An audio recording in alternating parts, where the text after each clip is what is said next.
la bronchite. Une nouvelle année qui commence.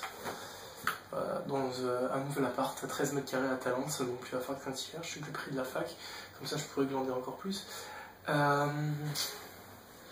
Qu'est-ce que je voulais dire? Oui, j'ai envie en fait de changer ce format un petit peu, parce que je me rends compte de plus en plus qu'en réalité j'aime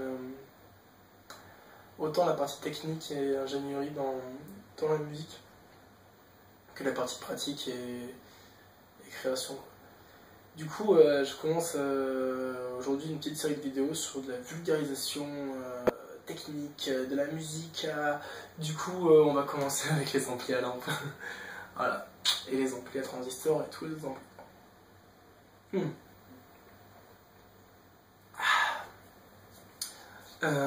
D'abord, quelques trucs un peu nouveaux. La Télémaster, elle a un nouveau manche qui vient de chez northwestguitars.com. C'est un manche qui est de Chine ou de Corée ou un truc comme ça. 135 €. C'est pas du tout le meilleur manche que j'ai vu. Il a plein de défauts, plein de petits nœuds, de petites traces. Mais pour 135 €, c'est le meilleur rapport qualité-prix que j'ai vu pour l'instant. Et voilà, il a un très bon feeling, il est très confortable, il est agréable à l'œil quand tu t'approches pas à moins de 30 cm. Et voilà, il n'y a aucune frette qui dépasse, c'est bien. Il a été posé par Guitar & Co à Bordeaux hier. Je vous ferai voir tout à l'heure, vous verrez, il n'y a aucun défaut et il faut aller chez eux parce que ils ont du mal à boucler les fins de mois et ils sont très très bons et très sympas. Et voilà. Quoi d'autre? Ouais, on va commencer avec les amplis. Alors, pourquoi ça? Parce qu'on a tous commencé la guitare, on a tous entendu parler de ce truc. Les amplis à lampe, c'est mieux que les amplis à transistor. D'accord. Le problème dans la musique, c'est que c'est peut-être le milieu où il y a le plus de snobisme. Voilà. Et en fait, les gens ne font que répéter ce qu'ils ont entendu, et c'est comme ça qu'on perpétue des traditions ancestrales qui sont de dire les amplis à lampe, c'est mieux que les amplis à transistor. Déjà, qu'est-ce que c'est la différence entre un ampli à lampe et un ampli à transistor? C'est que dans un ampli à lampe, c'est l'amplifie par de lampe, et un transistor par des transistors. Voilà, c'est à peu près ça. Transistor, en réalité, c'est quoi? C'est comme dans une radio, c'est un truc qui permet, en fonction de l'influx électrique que tu lui envoies, d'amplifier le son plus ou moins. Une lampe, ça fonctionne totalement différemment. Déjà, sur une lampe, tu as un transfo d'entrée, un transfo de sortie. Sur un ampli à transistor, tu as juste un transfo de sortie. Ton transfo d'entrée, en fait, tu vas envoyer un signal à l'intérieur, le signal de la guitare, il va l'amplifier. Il va envoyer ce signal dans, on va dire, une lampe. Voilà, pour vulgariser vraiment une lampe. Et la lampe, en fait, c'est un tube avec à l'intérieur une électrode, une anode et une grille. Et cette grille, elle est polarisée. En fait, plus tu envoies plus tu envoies d'électricité dans cette grille, plus sa polarisation en fait change et plus elle laisse passer d'électrons entre l'anode et l'électrode. Et enfin, plus il y a cet échange, plus le signal est amplifié. Voilà, ça passe dans plusieurs lampes. L'étage de puissance dans mon ampli à lampe, en fait, il amplifie toujours pareil. Toujours pareil, il amplifie le signal, par exemple, on va dire, il fait passer de... Une connerie, ça fonctionne pas comme ça. De 6 volts à 12 volts. Et après, tu as le pré-ampli qui, lui, par contre, gère le niveau d'amplification. Pour aller, par exemple, de 12 volts à 24 volts, 12, 13, 14, 24. C'est pour ça que quand tu as des entrées avec PRW in derrière un ampli comme j'ai sur le pivet, tu rentres quelque chose et c'est tout le temps amplifié de pareil. Parce que c'est un ampli de puissance, c'est pas un ampli, pas un pré-ampli. Et quand j'entends les gens dire ouais, ça s'entend, là c'est l'ampli de puissance qui sature, ça ne sature pas un ampli de puissance. Ou alors ouais, ça bourrine mes lampes de puissance, c'est ça qui fait le son chaud. Non, tu peux pas, ça fonctionne toujours pareil, un ampli de puissance, voilà, ça marche pas. Du coup voilà. Ça c'était pour mettre les choses au clair. Un ampli à lampe, ça sonne plus chaud avec plus de dynamique qu'un ampli à transistor, c'est des conneries. Pas complètement, mais c'est des conneries. Effectivement, un ampli à lampe va avoir un son plus chaud. Voilà, parce que les lampes ça chauffe. Non, parce que ça produit c'est vrai, des harmoniques paires et impaires. Sauf qu'on n'est pas censé arriver à les différencier. ça fait un son légèrement plus chaud, mais avec des systèmes comme par exemple on a sur un qui marche très bien qui s'appelle le Transtube chez Pivet, tu arrives à avoir un son chaud aussi. Plus de dynamique. C'est vrai. Un ampli à lampe aura toujours plus de dynamique qu'un ampli à transistor. Et encore, la différence elle est vraiment pas flagrante. Mais vraiment pas flagrante. Tout simplement parce que la façon de fonctionner avec l'échange chimique en fait, qu'il y a dans les lampes, parce que c'est vrai, c'est vraiment un échange chimique, provoque une dynamique électrique plus importante. Un ampli à lampe, ça sonne plus fort qu'un ampli à transistor, c'est des conneries aussi. Voilà, c'est juste que les amplis maintenant, on a marqué 100 watts, mais c'est 100 watts en crête. C'est-à-dire que tu vas jouer pendant 6 minutes comme un bourrin, et pendant ces 6 minutes, à un moment, ton ampli, il va atteindre la puissance de 100 watts. 100 watts en crête, au max. Alors qu'en réalité, il vaut mieux raisonner en watts RMS. Le Pivet fait 80 watts RMS, c'est-à-dire qu'un pic qui doit faire peut-être 105 watts. Mais ça, on s'en branle. RMS, en gros, vraiment vulgarisé. Vraiment vulgarisé. C'est une puissance moyenne qui est délivrée par l'ampli sur un laps de temps.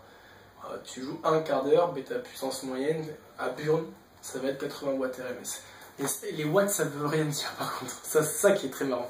C'est-à-dire que tu prends le Fender comment il s'appelle, vaporiseur, qui est en 2x10, qui fait 12 watts RMS. Et il sonne plus fort que le Pivet. Pourquoi? Bon, simplement parce que le rendu sonore est plus important. Voilà, il a deux gamelles de 10 pouces, deux haut-parleurs de 10 pouces à l'intérieur, au lieu de 1 de 12 pouces.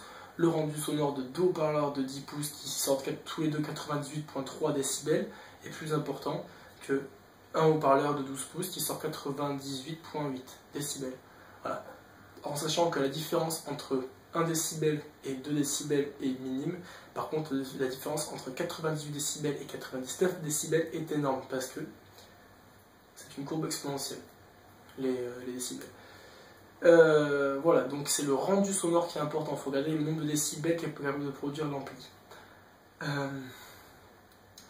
Quoi d'autre? Dans les amplis, on dit ouais, je vais changer ces lampes parce que machin truc, tout ça. Ce condensateur, ça c'est les mecs qui vraiment commencent à culbuter sur de l'ampli à lampe et qui se masturbent tous les soirs en pensant à autre de ville, quoi.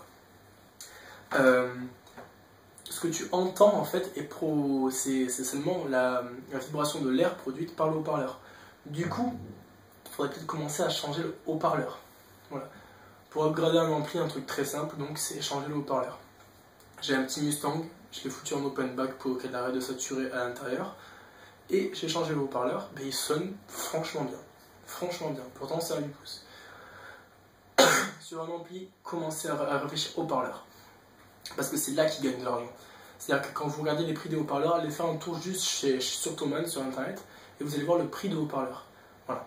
C'est abusé. Genre un Jensen en céramique, un CR12 ou un K pour avoir un 100 watts, t'en as pour 105 €, quoi. C'est très cher. Alors que les haut-parleurs que Fender, par exemple, fait produire pour eux, Fender Special Design, par éminence, c'est de la grosse daube. Voilà. C'est vraiment de la grosse daube. C'est-à-dire que tu les branches, en respectant l'impédance évidemment, tu les branches sur un Pivet VK100, un Pivet Penta, un gros Mesa Boogie ou quoi, tu le déchires le haut-parleur.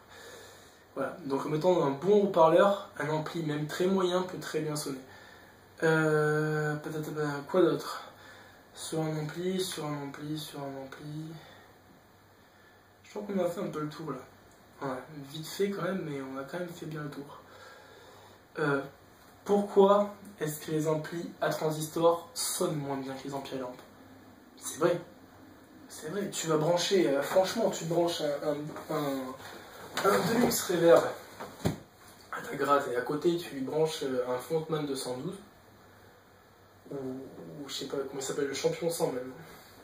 Bah y a pas photo, t'as le Deluxe Reverb, il sonne carrément mieux, Alors pourquoi est-ce qu'il sonne mieux? Parce que depuis les années 70, en fait, la technologie des transistors est considérée comme une technologie bas de gamme. À la base, en fait, quand c'est apparu dans les années 60, cette technologie, le transistor, c'était censé être, entre guillemets, la révolution.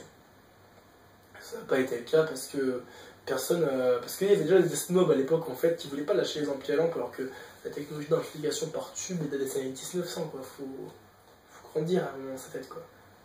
Non, je rigole, mais voilà, ça devait être une évolution, ça n'a pas été le cas, du coup ils se sont contentés de faire des amplis bas de gamme entre guillemets, voilà. Alors que maintenant, tout le monde se jette, enfin tout le monde se jette, il y a des gens qui se jettent sur les transistors vintage, comme les ELK, comme les Fender Princeton 112, tout ça, alors que c'est de la daube, parce que les transistors de cette époque n'étaient pas bons, vraiment pas bons. Voilà. Actuellement, si il faut regarder les hybrides qu'a fait Music Man, c'est peut-être les amplis qu'on aime les plus beaux son clair au monde. Voilà. Regardez ce que fait Roland avec le Jazz Chorus, c'est un truc de baiser. Le Jazz Chorus, je sais pas si vous avez déjà eu l'occasion de brancher une guitare sur un Jazz Chorus, c'est un truc de fou furieux, c'est du feu de Dieu. Pivet avec le Bandit 112, moi Pivet, grosse surprise, parce que j'ai commencé avec donc le petit Mustang, j'ai eu un Pivet, merde comment il s'appelle, un Pivet classique 30, donc en 112, que j'ai échangé pour un Twin Reverb 2 des années 80, qui donc a fait en fait c'était un Twin Reverb tout court, qui avait deux ou trois petits problèmes qu'on a fait réparer et qui marchait bien.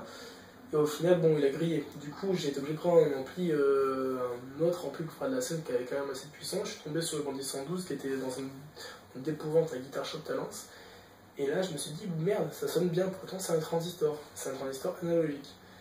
Et oui, c'est vrai que ça sonne bien. Parce que c'est un ampli transistor qui est quand même relativement haut de gamme. Donc en fait, si les marques actuelles se mettaient à faire du transistor haut de gamme, ça sonnerait aussi bien, voire même mieux que les lampes. Voilà. Parce qu'avec la technologie qu'on a actuellement, ça sonnerait... Ouais, c'est sûr que ça sonnerait mieux que les lampes. Voilà. Après, selon moi, le meilleur compromis, ça reste quand même ce que fait Music Man, c'est-à-dire avoir des amplis hybrides avec un préamp à transistor et un ampli de puissance à lampe. Ou l'inverse, je sais plus. Voilà. Bref, attends, je vérifie si ça filme toujours. Super, ça filme toujours. Voilà, donc du coup, là je vais vous montrer comment ça se passe avec le manche de la grosse Telemaster. Alors pour ceux qui me rejoignent, allez faire un tour sur la autre vidéo. Non, j'ai pas fait de vidéo pour la présenter, si peut-être que si. Ouais, je sais plus. C'est une guitare en fait, Fender a sorti un prototype de cette guitare.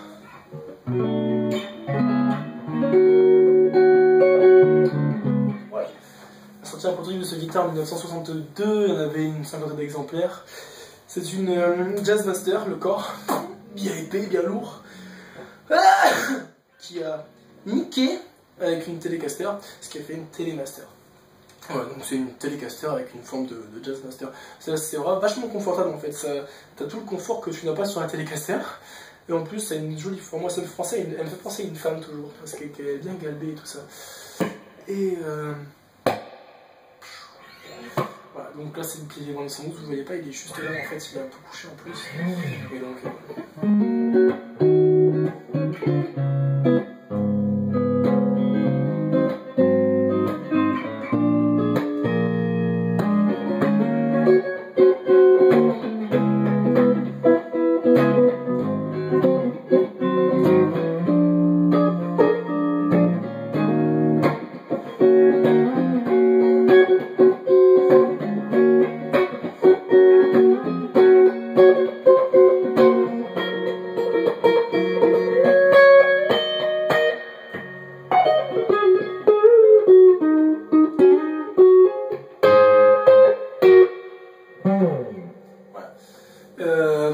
Et oui, et donc en fait, je frise pas du tout, il y a aucun, il est parfait, vraiment en mode.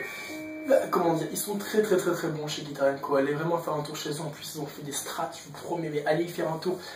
C'est une série de strats qui a été faite avec Yacine, donc qui est le luthier de là-bas. Et ils ont coopéré avec une meuf qui s'appelle Rouge, en fait, il y a une artiste peintre, et elles sont toutes magnifiques. Elles ont vraiment, c'est une forme de strat avec touche charable, ou polissante, je sais plus, bref. Et en fait, elles sont entièrement peintes et dessinées dessus, et elles sont trop belles. Bon, après, avec 7000 et quelques, mais c'est incomparable. Même le plus haut de gamme de chez Fender du Custom Shop, ça ne leur arrive pas à la cheville, c'est vraiment des grades de ouf. Et donc ouais, en fait ça frise pas.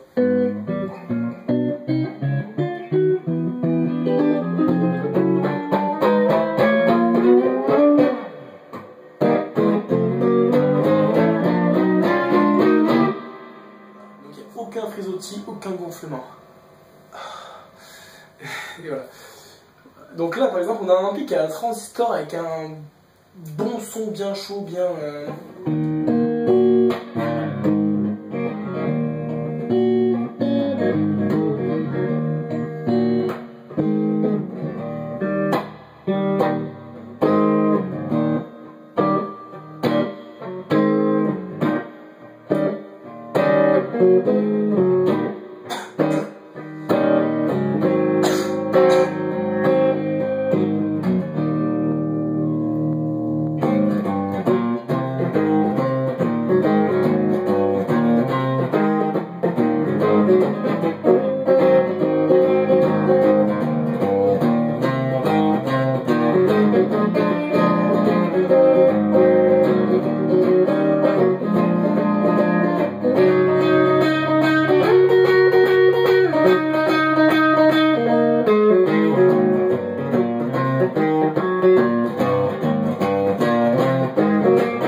Et ça sonne bien, moi j'aime bien, ça sonne bien. Le son de Savage Virgins, c'est celui-là. Ah, c'est quoi les Savage Virgins? C'est mon groupe.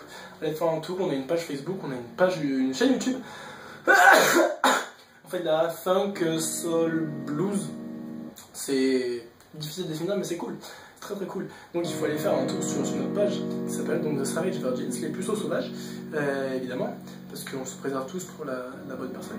Et voilà. Et en fait, c'est à peu près tout. Qu'est-ce que je voulais dire de plus? Bah, c'est tout. Voilà. Donc ça peut très bien être le son d'un groupe. Pour finir avec les amplis,